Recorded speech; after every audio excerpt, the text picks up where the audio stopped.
Perkenalkan, nama saya Tiwinda Nenggolan, NPM 19010100279, Prodi PGSD Stambuk 2019.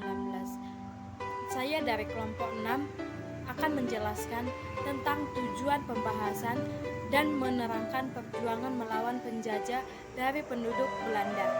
Baiklah, di sini saya akan menjelaskan tujuannya. Tujuannya ialah supaya kita mengetahui bagaimana perjuangan melawan penjajah dan pergerakan nasional di Indonesia. Pada awal abad ke-15, bangsa Eropa mulai mengadakan penjelajahan samudra. Tujuannya mencari kekayaan atau gold, kekayaan atau gospel, dan menyebarkan agama Nasrani atau glory. Salah satu kebutuhan yang sangat diperlukan oleh bangsa Eropa yang beriklim dingin adalah rempah-rempah. Rempah-rempah berguna untuk obat-obatan, penyedap makanan, dan pengawet makanan. Daerah penghasil rempah-rempah yang terkenal ialah Maluku. Bangsa Eropa ini membeli rempah-rempah secara langsung dari Maluku. Ada beberapa alasan mengapa mereka menyukai rempah-rempah Maluku. Pertama yaitu mutu rempah-rempah Maluku sangat bagus. Yang kedua, harga lebih murah dibanding dengan harga yang tempat lain. Pada awalnya, tujuan utama bangsa Eropa datang ke Indonesia ialah untuk berdagang. Akan tetapi, tujuan tersebut selanjutnya berubah menjadi penjajah. Beberapa bangsa Eropa yang pernah datang dan menjajah bangsa Indonesia ialah bangsa Portugis, Spanyol, Belanda, dan Inggris. Belanda merupakan bangsa yang paling lama menjajah bangsa Indonesia, yakni 350 tahun. Tujuannya adalah mencari keuntungan sebesar-besarnya melawan pesaing-pesaingnya, baik dari dalam maupun luar Belanda, seperti Portugis, Inggris, Spanyol. Untuk kelancaran usaha dagangnya, pemerintah Belanda memberi hak monopoli kepada Foix untuk 1. Membuat perjanjian dengan raja-raja. Yang kedua, menyatakan perang dan mengadakan perdamaian. Yang ketiga, membuat senjata dan mendirikan banteng.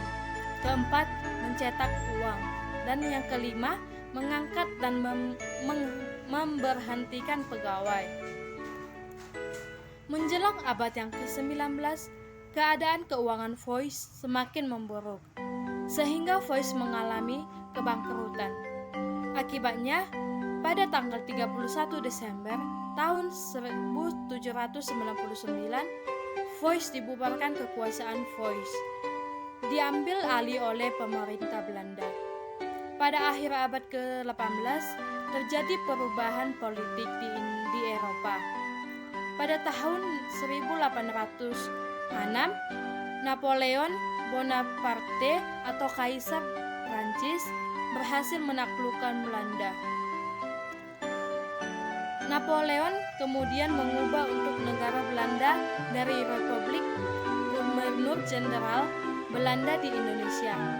Napoleon mengangkat Herman Willem Daimler. Tujuannya adalah mempersiapkan diri untuk menghadapi serangan dari Inggris. Pemerintah Belanda mengarahkan tenaga rakyat untuk menanam tanaman yang hasilnya dapat dijual di pasaran dunia, misalnya teh, kopi, tembakau, dan tebu, dan lain-lain.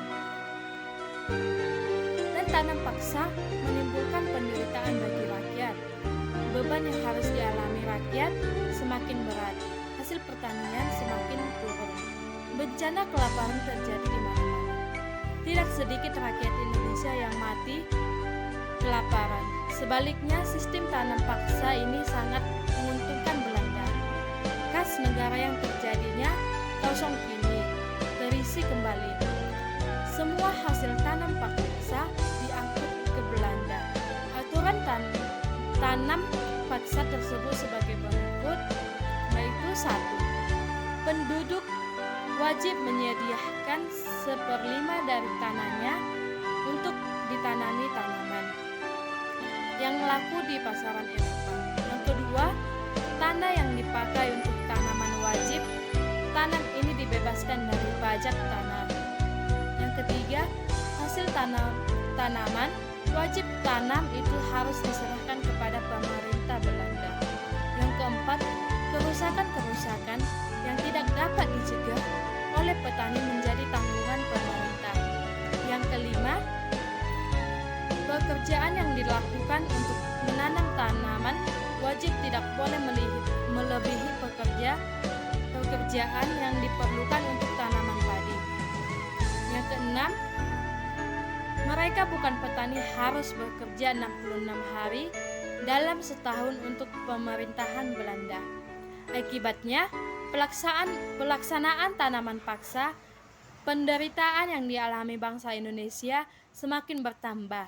Kemiskinan dan kelaparan selalu mengancam. Sekian saya jelaskan tentang perjuangan melawan penjajah dari pendudukan Belanda. Terima kasih.